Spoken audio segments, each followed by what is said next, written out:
It swung a bit in that first power play. I don't think the wicket it took a bit of spin, but I don't think it was too bad a wicket. We just didn't bat well. We lost 3 wickets in the power play, maybe even more. But yeah, we just didn't get a score on the board. I think when you're defending that total, you have to take 4 early wickets, and we didn't do that. So yeah. How do you motivate to play these kind of matches because you don't have any? I think just kind of personal pride as individuals, pride in our performance, pride in how we carry ourselves in the field.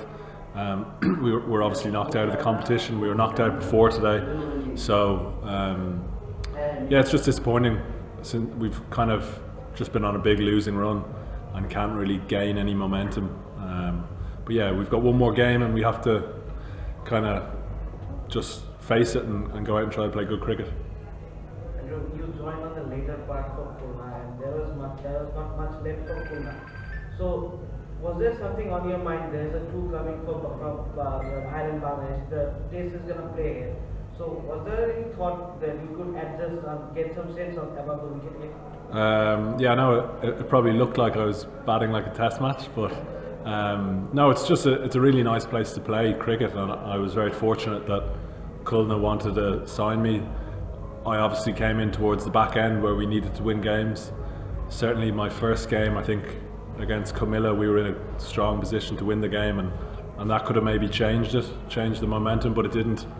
We didn't win, so it's been great to be here from an individual. Even speaking to some of the guys, learning from different players. It's a really good experience for me. It's just a shame that we haven't really gelled too much as a team and got those results. Another question about the tour of Ireland. You were here, Curtis Camper is here. Do you think this experience will help you when you come back here?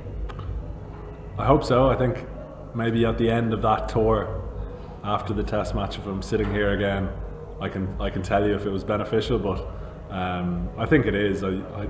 It's not every day you get to play in a top league like this in some really amazing venues.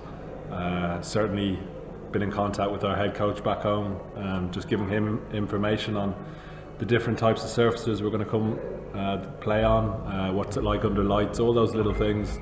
But at the same time, I'm a Khulna player and I want to win games for Khulna, and we haven't done that, and that's been the disappointing thing.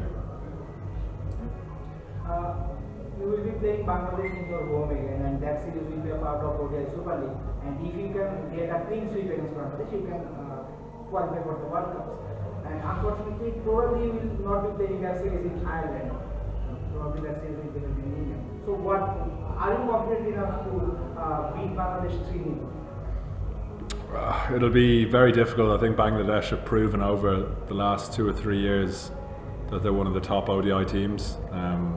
They're very strong here in Bangladesh, but it's kind of nice knowing that we have to win all 3 games to have a chance.